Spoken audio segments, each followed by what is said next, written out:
and welcome to Trying Times. If you're new here, welcome. If you're not new here and you've come back, hi again. My name is Carmen. I'm so excited to have you here. And also, before I get into this episode, I just want to say thank you so much for taking the time out to be here and to join me and just to hang out and chat. That's what this space is for. So I'm really happy to have you here and I hope you enjoy this episode. I know the last couple episodes have been more geared towards mental health and I guess boosting awareness around that and understanding different things and understanding how you can maybe help yourself cope or help yourself feel better. This episode's going to be a little bit chill. It's going to be a little bit more loosey goosey, if you will, compared to the last couple of episodes I've done. And also, if you see me looking down a lot, it's because I have my laptop here, so just know that's why I'm looking down. This episode's going to be all about summer and bucket lists, and if I'm being totally honest, I don't even know if that's really a term I hear a lot of people use anymore, or if it's like just something that maybe people around me don't say much. I don't know, but I feel like as I get older and older, time just goes faster and faster. And I feel like this is something everybody says, but until you're really in it, it just sounds like a cliche, I guess. But now we're in summer. Fast forward, we're in summer. It's June. What the heck? Everything just flew by. I swear 2025 just started. I still remember New Year's. I still remember 2024 like it was yesterday, but now we're halfway into the year. So, all that to say, life comes at you fast. And I feel like this would be a great time to talk about this topic because we're at the very beginning of summer. Everyone's excited. Everyone's got lots of plans. Everyone's got lots of different things that they want to do. So, I just felt like this would be a good thing to talk about because why not? I feel like every year, especially in the winter, at least maybe this is just for me, in the winter it starts, I feel like I always have some kind of expectations of what I want to do or even try in the following summer. I chalk this up to a few different things, but I'll start off by saying I think it's probably the seasonal blues, seasonal depression, whatever you want to call it. I think it's a lot of those sort of factors that kick in where we're all just kind of inside. We're all just kind of doing really whatever it is that we need to do to like make each day a little bit better. And I mean, realistically, unless you're into like winter sports, then hey, by all means, winter is fun. For me personally, I'm just kind of like, I'm inside. Maybe go on like a couple of like sledding excursions, if you will, nothing crazy. Uh, I'm not one to snowboard or ski. I would love to try, but I don't really have the greatest coordination, so I don't think that that would go very well. But all that to say, I'm just sort of sat and doing my little puzzles, watching lots of movies, reading, baking a lot. That's like the big thing for me in winter, I feel, because I'm just inside. So I feel like I have all this time to sit and think about what I want to do in the following summer and what I want to do when the sun's back out and when we get more daylight and when there's more that you can just go out and do in general, or so it feels like there's more you can go out and do in general. So, I feel like that's just what's on my mind all the time. And then when summer actually comes along, it just goes so god dang fast that it's kind of like, wow, out of maybe 10 things I wanted to try, I've done like 2 or 3 maximum. And while that's okay, it's a little bit frustrating. It feels a little bit like a letdown. It feels a little bit heartbreaking sometimes. I think the way summer just comes and goes is a lot to digest. It's a lot to process. So that doesn't really help my case with this whole bucket list thing. And I think some of this indirect pressure that I place on myself, and maybe you can relate to this, maybe you place some pressure on yourself too. I don't know. I can say in full honesty, I do. But overall, I will say I don't feel so bad because upon doing some research, I actually found out that there are so many different reasons why we as humans tend to create bucket lists in the first place. So, I have about 4 reasons written down. You will see me reading from my screen. I can't memorize anything to save my life, so here we go. 1, creating this kind of list can help us reflect on our own personal values and goals. So that's pretty self explanatory, I think. Kind of like what I said, maybe in a very specific scenario. In the winter, I feel like you're just left to your own vices. Maybe you don't feel great. And that's kind of when, at that point in time, for me, this comes up where I'm like, oh, what do I want to do? What are some things I want to try? What are some things I feel I would enjoy? What do I want to get out there and do? So I feel like that's where that comes from. Number 2, it can allow us to regain focus on the things that mean the most to us or things that may bring out the most joy in us. which again, I think that's great because, like I said, unless you're a winter sports person, maybe winter feels a little tough for you, like it does for me. The third reason is that it helps us prevent a waste of time, which is like, I feel as a human, especially in your 20s, just the biggest fear ever. At least if you're between 20, what is it? I learned about this earlier today. I was doing research about this because I saw a TikTok. Between the age of 27 to 29, you go through your Saturn return, your very first Saturn return. If you don't know what that is, I would highly recommend Googling it because I'm going to describe it very poorly. But it's basically this point in time where there's some sort of alignment happening with the planets, I think. And it's like you're put in this phase that you were put in when you were actually initially born. So you go through all these different, I think, like emotional and mental sort of like hurdles or things, and I'm describing this so badly. You go through all of these things and you basically are like really sought out on finding out the purpose of your life or your path in life or what you need to do or what you were set out to do, what your purpose is as a human. So I feel like this is a really, really interesting connection to that because, yeah, we don't want to waste time. We want to make sure we're maximizing as much as we can at whatever age we're at. But yeah, especially in your 20s, I feel like this is it's like a pretty heavy thing. So that's one. And it also says another way to look at it is that it maximizes our time in the most fulfilling or productive ways, which I agree heavily. I think that that's a really, really big thing. And again, depending on what you're like in the winter, for me, I get really depressed and just no, I don't feel great. I don't really feel like socializing much. I don't feel like doing much because there's just so little daylight and then it's cold and I'm like, what am I supposed to do with this? So I feel like yeah, it's definitely something that helps to maximize time. And then the last sort of factor, reason, or rhyme as to why we might come up with bucket lists is that it can allow us to broaden our minds or horizons too, which I think is a big part of why a lot of people do bucket lists. Maybe not just for the summer, but like in life as a whole goal. I think that's why a lot of people do bucket lists. So, yeah, there's that.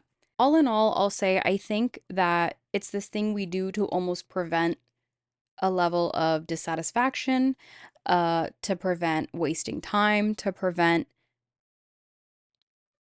that really to prevent all of that, to be quite honest. And I'll be honest when I say this, I don't think I've made a bucket list for myself in a few years now because I just know I don't get to achieve everything that I want to do, and there's always like just a bit of an internal list in my head. I feel like I kind of hold myself to things without maybe writing it down because I don't want to let myself down. I think that's a big thing I've been doing lately. And this year, I was like, maybe I'll try to make a small list, but make it like a maximum of 5 things. So that way it's like, I'm just not pulling things out of the air and being like, I need to do this and I need to do this. Because then sometimes that can just lead to disappointment if you're not able to do it. At least if you're me, because that's how I think. So I feel like maybe sticking to a list of 5 things is doable and it's realistic. And then also make these things that I find exciting and possible at the same time. So, I mean, something like skydiving probably wouldn't be on that list, but maybe something like having a picnic with a friend or, doing something different of that nature. I feel like that's something possible. That's something I can still do with a friend and wouldn't require, I don't know, like hurling through the sky at whatever speed to get to the ground. Although I do feel like skydiving would be a great thing to accomplish at some point in time. If I'm being honest, just it won't be on my list for this very summer. So yeah, instead, something like a picnic feels definitely more doable because I know for a fact I can make plans with a friend. I know I can make arrangements to get things that I would need for a picnic and I can have that all sorted. That doesn't mean I can't arrange to skydive. It just means I won't be doing that right now, to be honest. Although I've been seeing some people that I know in the last couple of years like posting about skydiving, and that's a whole other subject. But I feel like when you get to a certain age, you just kind of start doing specific things. And I saw this post about how when you hit like 28 or like when you're in like your 27th or 28th year of life, if you will, people just start running marathons for no reason. I laughed when I saw that because I have set that as a goal, as something that I want to do. Maybe not this year. I'm very much in the beginning stages of it, but next year I would very much like to do one. So yeah, I feel like I'm a walking cliche here, all right? It's fine. But yeah, I'm not sure if all of that, because I just rambled a lot. I'm not sure if all that makes sense, but I feel like sometimes when we hear the term bucket list, we think of things that are more so once in a lifetime opportunities as opposed to something that you can just do more than once. Surely you can skydive more than once if you want. People do it. It's a thing. For me, that's not the example I'm going with though. That is not something I can do.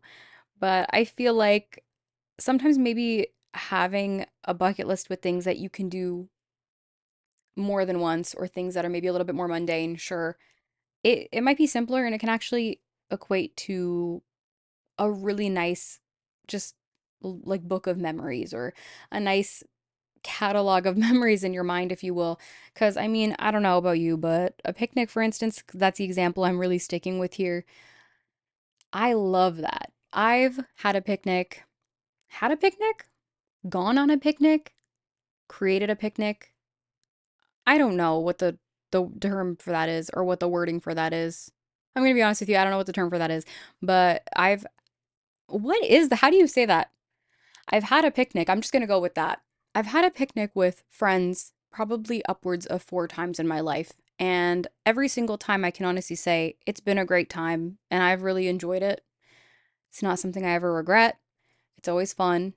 It's always a very like relaxed way to hang out and also just be outside with very little to no expectations, which I think is what makes it so fun. So, yeah, that just seems to be the example I'm running with.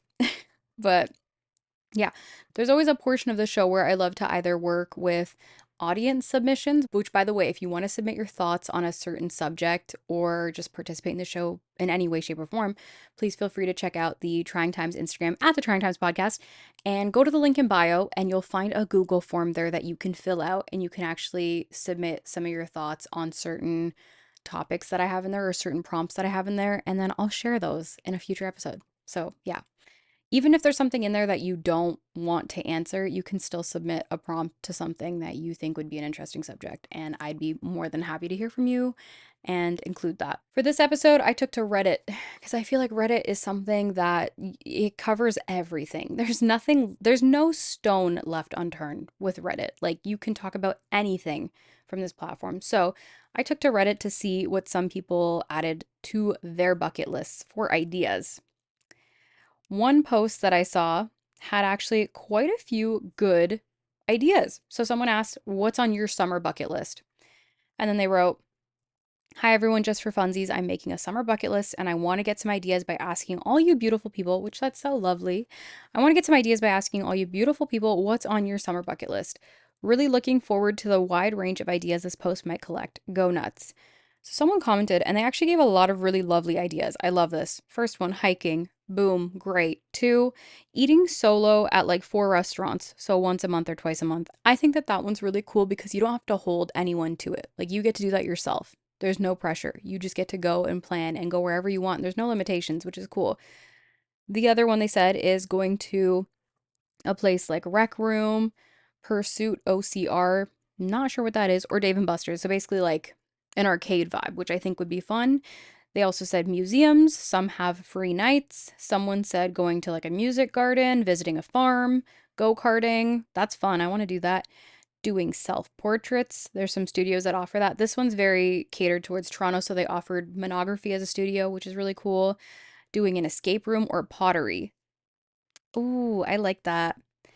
So some of the things I really like from this list, I would say, is hiking, visiting museum. I feel like going to a museum in the summer is just so fun. I don't know why. It's not like you're outside, but it's just sunny and it's pretty. I don't know, it's nice. And then go-karting. I want to try that so bad. They have a track, I believe, at Niagara Falls somewhere. That's like Mario Kart. I've not gone, I've not seen it, but I've heard about it. I'd love to go do that. And I personally really, I commented on it a little bit already. I really like the one goal that they set for themselves to eat solo at a restaurant at least 4 times. I think that was like the maximum maybe they put or the minimum. I don't know.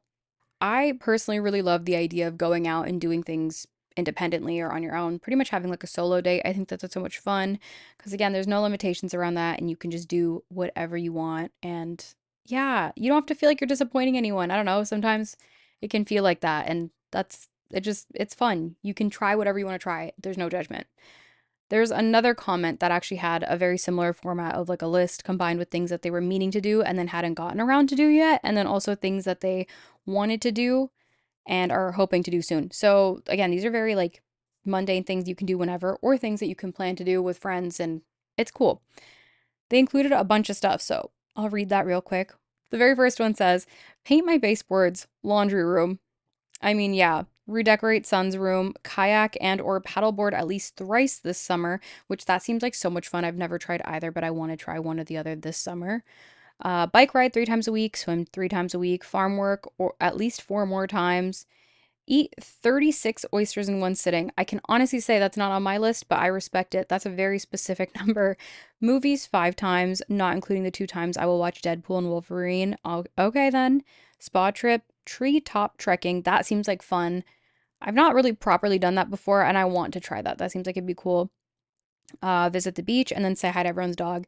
The last one is something I do really in every season. There is no dog that can pass me that I won't be like, hi, and my voice goes up really high and it's like it hits a new octave. But yeah, that's I love that one. Personally, I will say out of here my favorite things that they put were just like even riding your bike. I feel like I forget to do that and I always say I'm going to do that and then I don't. So riding your bike, I mean, repainting your baseboards, come on now. I feel like we all have something that we need to do like that and we just keep putting it off, or maybe that's just me, but I got things I got to do and I'm like looking at it behind the camera right now. I'm like, I got to get to that. And I will soon. Not right now, though. Treetop trekking was a great one. And then going to the movies 5 times. I love that. I feel like I only ever go to the movies if there's like a specific type of film that I know I want to see at the theater. Otherwise, I don't really go anymore. But I want to set that as a goal for myself as well. Maybe not 5 times, but I would love to go to the movies more. And then my favorite idea of theirs out of everything on here is saying hi to every single dog that they see, because you can't do that. And if you don't do that, that's fine. But I am judging a little bit. Okay, all that to wrap up and say, because I've rambled a little bit here, I love looking to this sort of a forum to see how people interpret their own lists. And it's kind of a nice reminder that there are really no limitations to what you can put on your list. Like I said at the very beginning of this episode, I feel like it's easy sometimes to judge yourself and be like, oh, I should do this or I should do this. And then it's easy to forget. But you can literally do whatever you want and there's no limitations. And I think that that's the best part. So, yeah, I don't know. It gets you really out of your own interpretation and your own judgment sometimes, because for me personally, I forget that I can do things differently if I want to, just because I get so used to doing the same thing. But yeah, that's it. That's my whole rant. Thank you so much for listening. I really hope in some way, shape, or form, if you're planning on making a bucket list and if you've been feeling pressured, hopefully this took some of the pressure off of you, because that's not all that this was for, but yeah, just have fun. Go do things that you want to do. Go try things and just be. That's really the best way to enjoy summer, I think. I appreciate you and thank you so much for listening. If you've made it all the way to the end, thank you. Just thank you again. If you want to connect and talk a little bit more about bucket lists and what you're doing this summer, feel free to message me on Instagram at the Trying Times Podcast. I would love to hear from you and I'd love to know what you're doing. Maybe we can exchange some ideas so there's less pressure. I think that that'd be fun. I have some ideas on my list, so let me know. And yeah, if you want to participate, again, like I said, in any topics in future episodes or share your thoughts, feel free to DM me or to go to that link in my Instagram bio and submit your thoughts on a certain topic, or just share your own prompt and share your thoughts on that. I think that'd be great. And I'd love to hear from you soon. So yeah, thank you so much for listening and we'll talk again soon. Okay. Bye.